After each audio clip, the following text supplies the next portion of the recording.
Hello students, you are the future chartered accountants of India. We have discussed till LTC, that is leave travel allowances, leave travel concessions in the actually in the part 2 of this salaries chapter, right? And first thing after that and before you have before starting these classes, gentle reminder, if you have not subscribed, please subscribe to my YouTube channel, Abhi CA Classes. This is Abhijith Acharya, welcoming all for today's video.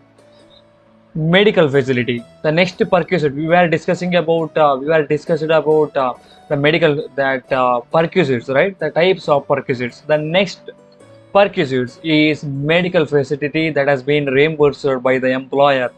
Okay, medical treatment in India, medical treatment is conducted in India, then if the treatment is in a government hospital, treatment is in employer's own hospital, there may be a company, for example, Tata, they have their own actually hospitals also. Infosys, something they might have their own clinic or hospitals. If the treatment is done in employer's own hospital, then also it is fully exempt. Or the treatment in government recognized hospital, there may be some hospital which is recognized by the government of India. If you treat your employees or any of your relatives, is also fully exempted if such a medical expenses is reimbursed by the employer. If other cases other than these three, then it is fully taxable, right? Okay. Then medical treatment outside India.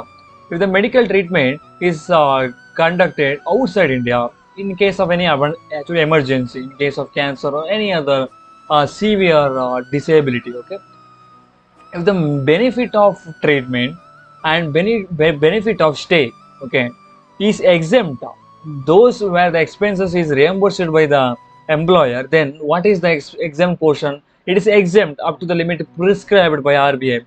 RBI will notify some of the amount, till this much of amount it is fully exempt. It will be given in your question also, so don't worry about that. The benefit of treatment and benefit of stay is provided by the employer, then it is exempt up to the maximum limit prescribed by the RBI, that is Reserve Bank of India. Okay. Then benefit of travel, if travel expense is also borne by the employer, reimbursed by employer, then up to how much amount is exempt? Then it is fully exempt if the gross total income of the employee is up to 2 lakh. Otherwise, it is fully taxable. If, so, for example, the gross total income of an employee is 2,50,000, then that expenses reimbursed by the employer will be fully taxable in his hand. Okay, simple. Next, note. There are some notes. First one, medical insurance premium paid by the employer is exempt. It is not taxable. Okay, the health insurance premium paid by the employer, it is fully exempt. Exemption for treatment is allowed for employee, spouse, for whom the employee that medical treatment facility will be given, that exemption will be given. Employee, spouse, children, and dependent relative, mother, father, brother, sister. Okay. Then exemption of stay and travel is allowed only for one patient and one attendant. Along with patient, only one can go abroad. That's it. Okay. Then actually anyone can go, but exemption will be given only for the travel expenses or stay expenses of only one that attendant. The exemption allowed in respect of any illness related to COVID-19, subject to conditions specified by central government. COVID-19 is any exemption allowed also given to them with respect to that COVID-19 also. Okay. Then, but the employee should submit the following document with regard to that COVID-19 to the employer. COVID-19 positive report should be given of himself, of any other employee, any other relative of the employees. All the necessary documents of medical treatment of employee family member for COVID-19 suffered within 6 months from being the positive.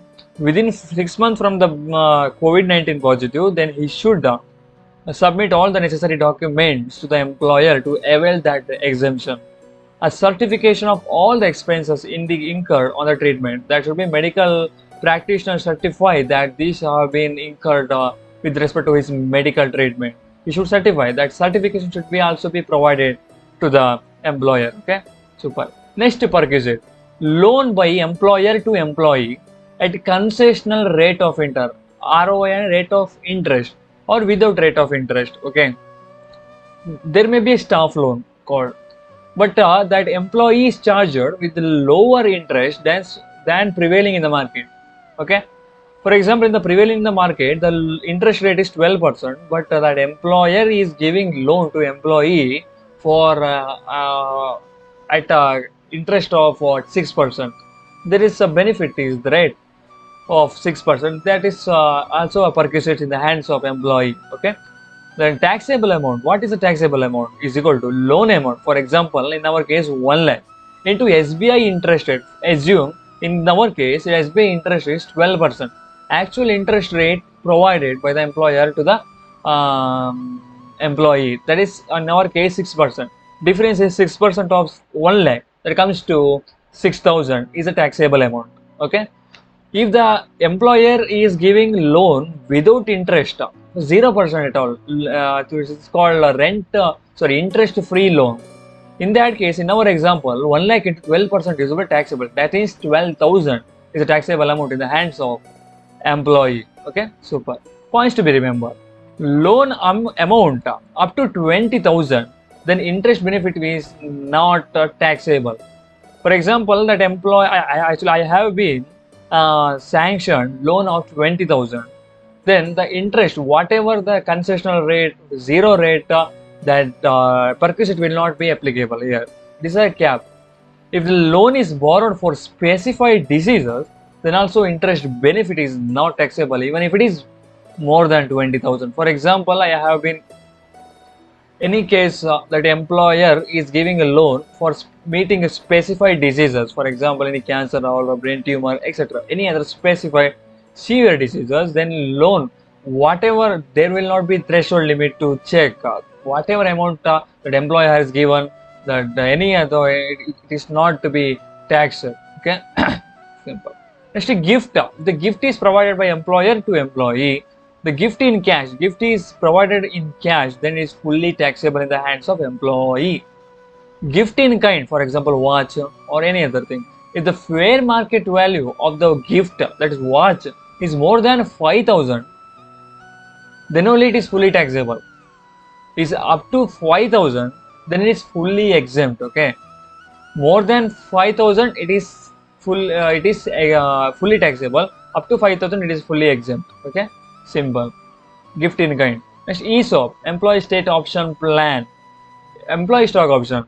There may be a stock option for in the company. That company is offering a share to the employee of that company at a reasonable price. For example, in the market, in IPO or secondary market, its price is, let's assume, 100, but that company is giving to employee at the rate of 80 rupees. There is a 20 of benefit is given to that employee, right? That's a perquisite. The taxable amount is equal to fair market value of shares. In our case, let's assume 100 minus issue price. What is the price that has been issued to employee? In our case, 80. Difference is 20, right? That's the perquisite value. Will be into number of shares. Will be the taxable perquisite in the hands of employee. Okay, simple. Next, use of movable asset. If the employer is giving laptop or computer, it's obvious in every company this procedures will be applicable. It is fully exempt. That benefit will not be taxable. It is fully exempt. Okay, computer or laptop.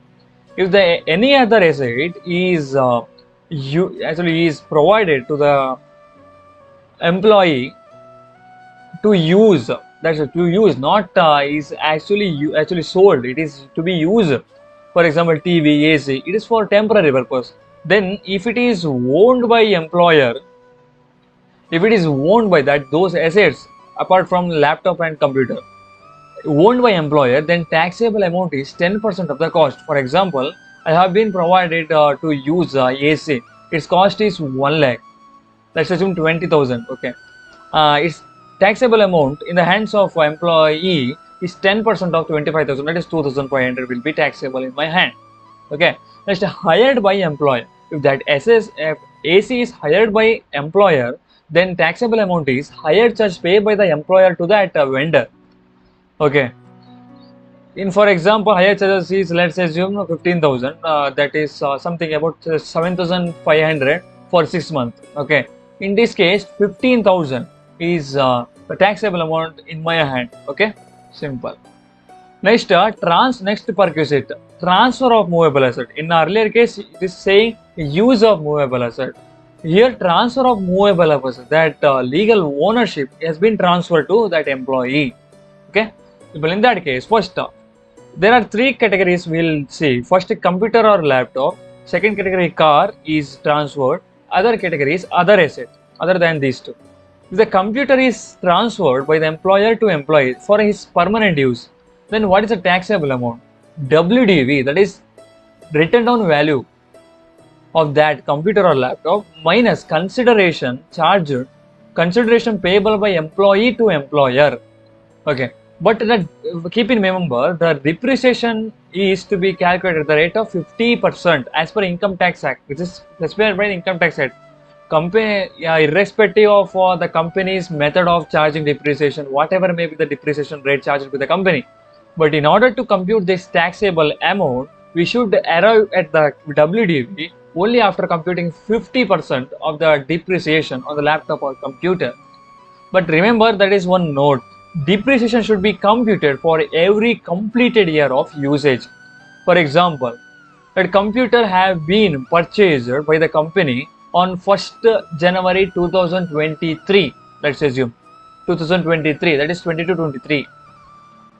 That I have been provided with that laptop or computer, whatever it may be, in the month of March 2024, that is 1st March 2024. Then we should compute we should arrive at the WDV by computing 50% of the original cost only for 1 year, because January 23 to January 24, 1 year, that is fully completed. Okay, then that, for example, 1 lakh for it, 50,000 is the value of that laptop. 50% of that comes to 25,000. Correct. 50,000 minus 25,000, 25,000 will be the WDV. We should not compute again for 2 months again. Okay, 25,000 is a WDV. Minus consideration means I have paid to the employer 20,000 only. Because even though the value as on that date is 25,000, I have paid only 20,000. So 5,000 is my benefit, right? That 5,000 is treated as perquisite in my hand. For example, in the same case, I have been provided that laptop. I have been transferred with the laptop in the month of November 2023. That whole 1 year is not at all completed, right? In that case, that taxable amount is computed as 50,000, because WDV to be computed, the depreciation to be computed only for the completed years. Here is not fully completed, right? Only 9 months or 8 months have been completed, right? Only 10 months, right? 10 months have been completed, that's it. In this case, the WDV is 50,000 minus, in our case, 20,000. I have been charged for that. 30,000 is the taxable amount. Okay. Next, what is the case of car? If I have been transferred with a car, the taxable amount is WDV minus consideration. But WDV should be arrived after computing, after applying the depreciation rate of 20%, whatever, irrespective of the whatever rate applied by the company, what in its books of account, the 20% as per the income tax rule should be taken into consideration for computing the WDV. In case of other asset is apart from this laptop, for example, TV, fridge, etc. Taxable amount is WDV minus consideration. WDV can be arrived only after applying the depreciation rate of 12% under SLM method. In the first two cases, it is WDV method. Here, SLM method, that is straight line method. Okay, simple. The same concept. The depreciation should be computed only for the completed years of services. That's it. The number of the part month should be ignored. That's it. Okay. Next, lunch facilities provided by the company is exempt up to 50 per meal. It is exempt up to 50 per meal only if such a lunch is provided at the office premises of the employer or through paid voucher. There will be a paid voucher, or that canteen facilities also provided in the office premises. Then up to 50 rupees, that meal facility is exempted. If it is more than 50, that more amount is reimbursed by the employer, then that excessive amount will be taxable in the hands of employee. Understand? Super. Note: tea, coffee, breakfast provided in office, it is not taxable. Okay. Next, lunch is provided in remote area, also not tax. Remote area means I have been actually I have been ordered to work in a remote place where there is no facility of 5-star or 3-star or any big hotel facility. In that any if lunch is provided for me in those remote areas, in those village areas, then that is not also be taxable because it is unnecessary in that area, right? And that is the reason. Okay. Next, there is one section. This is also perquisite. 17 to section 7. Employer's contribution. This I am talking employer's contribution. In earlier RPF or SPF, we have talked about employees' contribution more than 2.5 lakh. Then interest of excess to 2.5 lakh will be taxable in the hands of employee. Remember, here employer. If you have forgotten, just go through the previous part. Employer's contribution towards RPF, NPS under section 80 CCD, and approved superannuation fund in excess of 7,50,000 is treated as perquisites for employees and is taxable. For example, employer has contributed 8 lakh, then 50,000 is treated as taxable perquisites in the hands of employee. Okay. Then the 17 to 8. Annual accretion of interest, dividend, similar amount contributed more than employer 7,50,000 by the employer. In my case, 50,000, right? That excessive case. Interest accumulated on only for 50,000 is again taxable because it's also an income, right, in the hands of employee. That's also taxable in the hands of employee under the head salary. Okay, understanding, right? Above more than 7,50,000 is taxable, obviously. Here more than 50,000 ka, more than 7,50,000 ka amount on which the interest is accumulating, no, that's also taxable in the hands of employee under the head salary. But there is one formula. Okay, calculation of because it's very difficult because up to 7,50,000 how much, more than 7,50,000 how much, it's very difficult, right? Then employee is also contributing the same amount to the fund, so it is very difficult. So income tax department has provided one of the formula which is effective in nature. Taxable per TP means TP, taxable perquisite is equal to PC divided by 2 into R. R means I will say whatever it may be, plus PC1 plus TP1.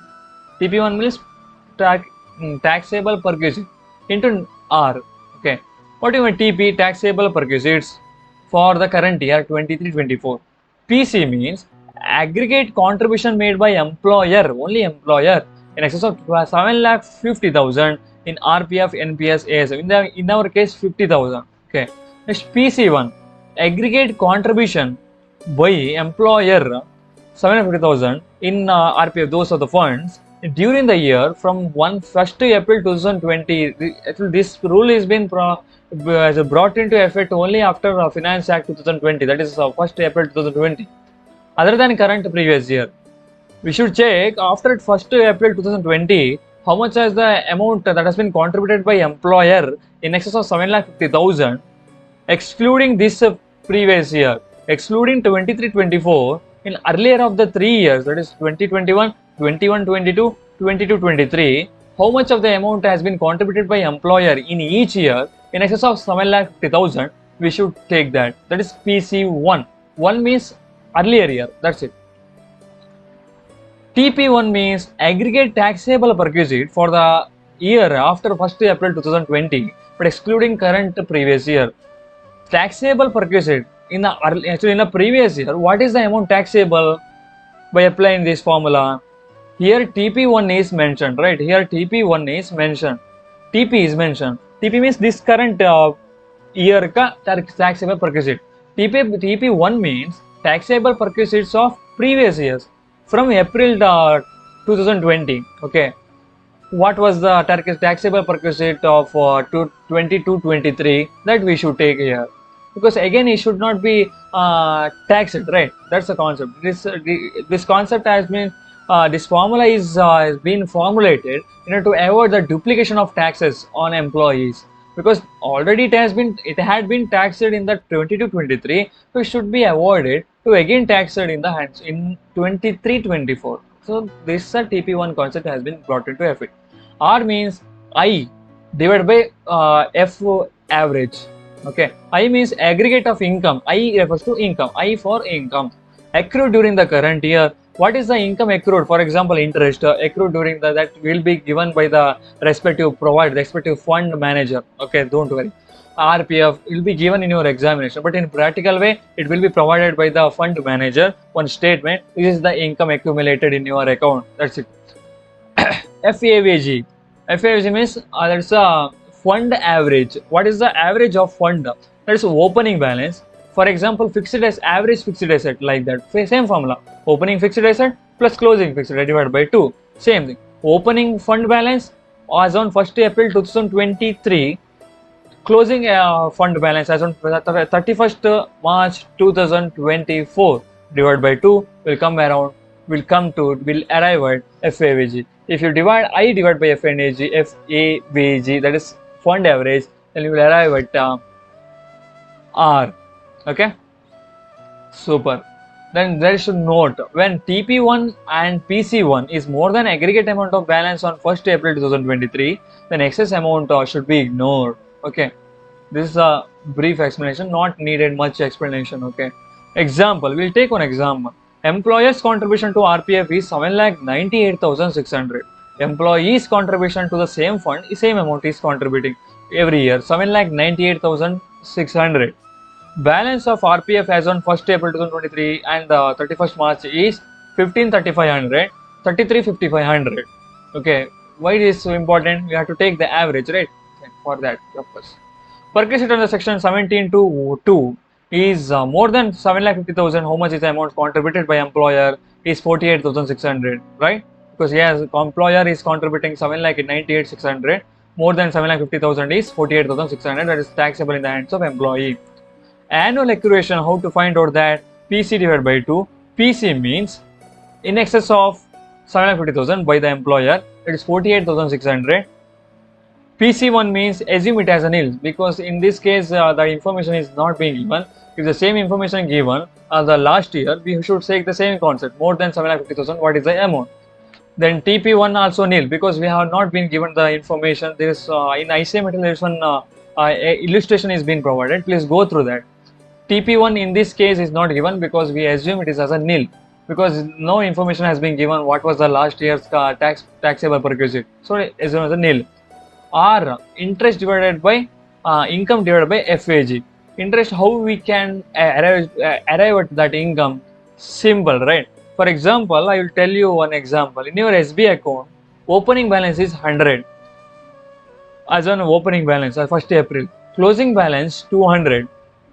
Okay, understanding, right? And you have contributed 150. You have deposited 150 to your SB. Okay, sorry, let me explain once again. Opening balance is 100, closing balance is 200. Super. You have deposited 50 rupees in the financial year. What's the difference? 50, that is the income generated to you by this SB account. 100 plus 50 plus X is equal to 200. Then X is equal to 200 minus 100 minus 50 is equal to 50. Okay, the same concept. The closing balance 33,500 minus employer contribution to that is in our case deposit, minus employee's contribution to that fund, in our case the same, the deposit, minus the opening balance 15,3500. Excess amount will definitely come, there is income. Then FAG, opening balance closing balance divided by 2, in our case 24,4500. If you divide 22,22,800 divided by 24,4500, we will carry out 0.091 is the rate of income. Okay, if you calculate the same, then TP is equal to 48,600 divided by 2 into 0.091. In the next case, PC1 is 0, TP1 also 0, into R is equal to 0, 0 into 0, 0, then 2011 is a taxable accretion of income perquisite in your hand. Understanding, right? Super. Go through that illustration once, because you will be in a better position to understand this concept thoroughly. Okay. Next, rent-free accommodation. That is, house facility is given to that employee. Then what is that benefit will be given? If the house facility is given to that government employee, then the taxable amount is the license fee is decided by the government of India. It will be given in your questions also, so don't worry regarding that. What's the case of in case of other employee? Okay, owned by employer. If that house facility is owned, that has been that registered owner is that employer is himself, then taxable amount is 7.5% of the salary, or 10% of the salary, or 15% of the salary. In which of the cases that and how we have to decide 10, 7.5, 10, 15%? Let's see here. There is one note. 7%, 7.5% should be taken where the population of those area where house is situated is up to 10 lakh of the salary, and 10% of the salary means is prevailing in those area where house facility is prevailing, that population is more than 10 lakh up to 25 lakh. 15% of the salary in the case where the population of the house facility where house is situated is more than 25 lakh. Okay, simple. Salary means basic, DAT, that is retirement benefit, bonus, taxable allowances, commission, both all commission, turnover commission and any other commission, plus any other monetary income excluding perquisites. Excluding perquisites, any other monetary income should also be taken into consideration for the computation of salary. Salary into that different percentage should be taken into consider to arrive at that perquisite value. If it is a house facility is hired by employer, then taxable amount is 15% of the salary or higher charges paid by the employer. That's 15% of salary. Salary means same. 15% of the salary or higher charges paid by the employer, whichever is lower will be the taxable in the hands of employee as a taxable perquisite. Okay. If that house his furniture is also provided along with the house facility, that is called furnished accommodation. If the furniture is not provided to the employer, only house facility is given, then it is called unfurnished accommodation. If the furniture is also provided along with the house facility to the employees, then what is the value of that furniture? If that furniture is owned by employer, then 10% of the cost of furniture should be taken along with that house facility ka benefit. If hired by employer, then actual higher charges paid by the employer will be treated as furniture ka taxable perquisite. We should add both of these because if that furnished accommodation is called house facility plus furniture facility. Unfurnished accommodation means only house facilities given. That's simple. Then note number 3. The first two we have just discussed. The salary should be computed on due basis. Advance salary, arrears of salary should be ignored to the computation of this that what you call this salary meaning for this house facility. Only for this that perquisite computation. Okay.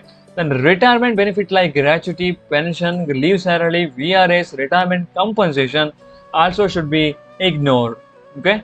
The salary should be considered only for those periods in which SSC had occupied the house. For example, I have occupied the one actual house that provided by the employer on 1st August.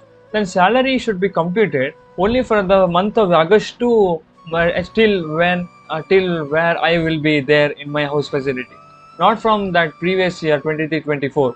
Okay, from August to till date, that salary should be computed. Okay. Then employer's contribution to provident fund and interest on provident fund should also to be ignored. Should be ignored. That's it. Okay. Then hotel facility. If I have been provided with the hotel facility, then what is the taxable amount? If it is reimbursed by the employer, 24% of the salary. Salary means same as mentioned in the rent-free accommodation. What is the salary meaning? Basic, DAT, bonus, taxable allowances, commission of all the nature, other monetary income excluding perquisite. Okay. Then the or higher charges facility paid by the employer. Okay. If it is hired by the employer, then higher charges paid by the employer. If the is not a host which actually 24% of the salary. Okay. Then, if the hotel facility is provided during the transfer of employee, then if it is up to 15 days, then it is not taxable. If the employee is ordered to go to some other place on the actually on transfer days, then if he is staying in any of the hotel, then hotel facilities hotel bill is reimbursed by the employer, then it is fully exempt up by the condition that he should stay in that hotel up to 15 days. More than 15 days, then that will be taxed in his hand. Okay. Then if any rent is recovered from employee, any rent is recovered from employee, then that should be reduced from the above taxable amount. Okay. If the rent is recovered by the employee, then that should be deducted from the above taxable amount. Okay. Super. Till now we have discussed the perquisite value of till n. From m we'll discuss in the upcoming parts. Okay, we have planned to actually wind up this chapter as soon as possible, but due to some uncontrollable circumstances, it is like situation is not possible today. We'll discuss in the next part. We'll definitely complete this chapter in the next part. Okay, we'll be seen soon. We'll be seen soon. And signing off, see Abhijith Acharya. Welcome you all. Signing off, Abhijith Acharya. See you soon. Bye bye. Have a nice day.